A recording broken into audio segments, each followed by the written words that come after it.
The first thing that we're going to do today is a little warm-up value and edge study based on some of the principles that we had learned in the previous course. And I'm going to show you how you can really simplify any subject and understand it better by first doing a simple value and edge study. So even if you are pretty experienced with painting, but you feel intimidated by a certain subject matter, I would really recommend starting out this way, where you're just using one color and you're just working on understanding those very important concepts of value and edges, because again, that really makes up so much of what watercolor painting is. And if you can break down a composition into those core principles, then you're really going to understand it much better, and you won't have that factor of color thrown in the mix right away that can make decision making just a little bit more difficult. So I like to do my value studies in blue just because I get a more full range of value. I can go very dark with it, and I can also go very light. So I would never do a value study with, say, yellow, maybe red, but you're just not going to get the deepest values. And in fact, in this painting, when I need my darkest value, I'm going to find that even my blue isn't quite dark enough, so I will actually add a little bit of red in there just to darken that value a little bit. So here I am starting with my lightest values and my soft edges. And when we are painting landscapes, one thing that we want to always be thinking about is atmospheric perspective. And with atmospheric perspective, typically what we're going to see is that our lightest value in the composition is going to be in the sky.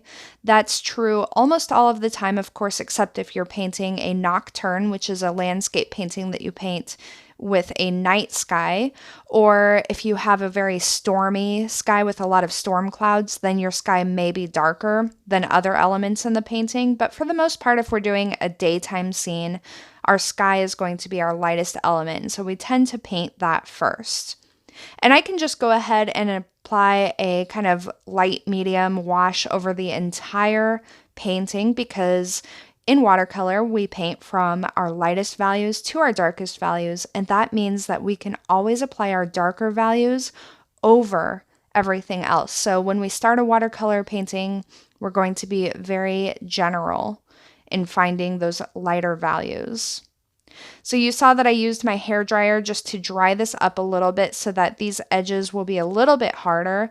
I allowed my paper to remain just a little bit damp because I don't want these edges to be too hard, because this is kind of the mid ground. So I'm looking at those trees that are kind of in the middle range. And you can see that in this photo reference, we have a really nice haze going on.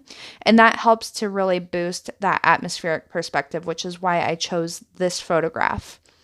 And I also want to mention that all of these photo references are going to be available to you for download or for viewing. And these photo references that I'm using for this course, these are all coming from a website called pixabay.com. It's a great resource for artists because it is royalty free, meaning you don't have to pay for the use of the images, and it's also copyright free. So you don't have to worry about any legal implications of using these photo references. And if you go to the original source for all of these photo references that I'm using, you're going to notice they're a little bit different than what you see here on the screen. That's just because I have cropped them so that the composition is a little bit more in line with what I want. So you can see that now that I've got those mid-range trees in place, I had used my hairdryer again just to dry that up, because now I want to really go in with my harder edges and create some texture.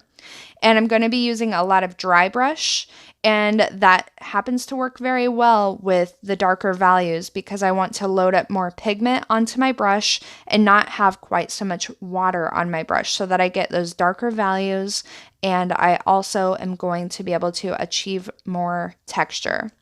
It can be a little bit difficult to get the paint to transfer from your brush onto your paper when you're using a dry brush technique. But it's just a matter of maybe adding a little tiny bit of water, maybe just dipping the tip of your brush into the water so that you can get enough fluidity to make that transfer. And you can also see here, this is where I've added just a little bit of red into this mix, just so that I can distinguish these values from those mid-range values a little bit better. And so here you can see that when I'm doing this dry brush technique, I don't have much water on my brush. And if I did have a lot of water on my brush, what I would do is just blot my bristles onto a paper towel to remove some of that moisture.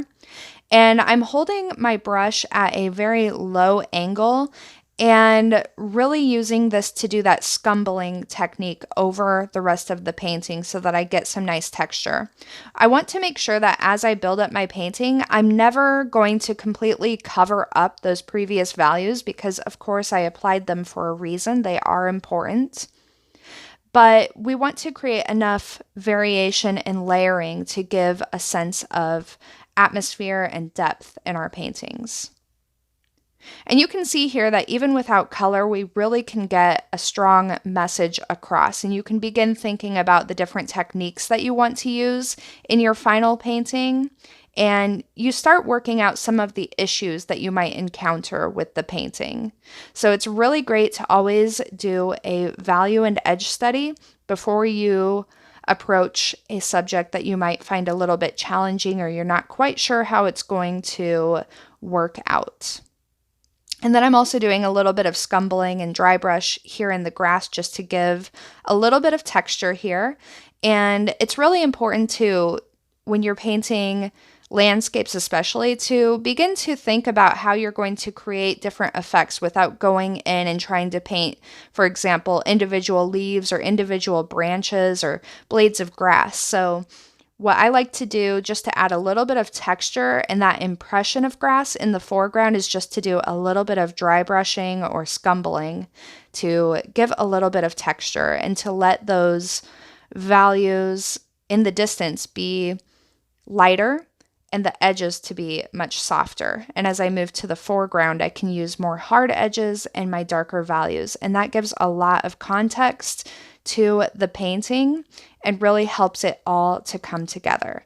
So here you can see the final painting, and even though we really only used blue, tiny bit of red, it really came together.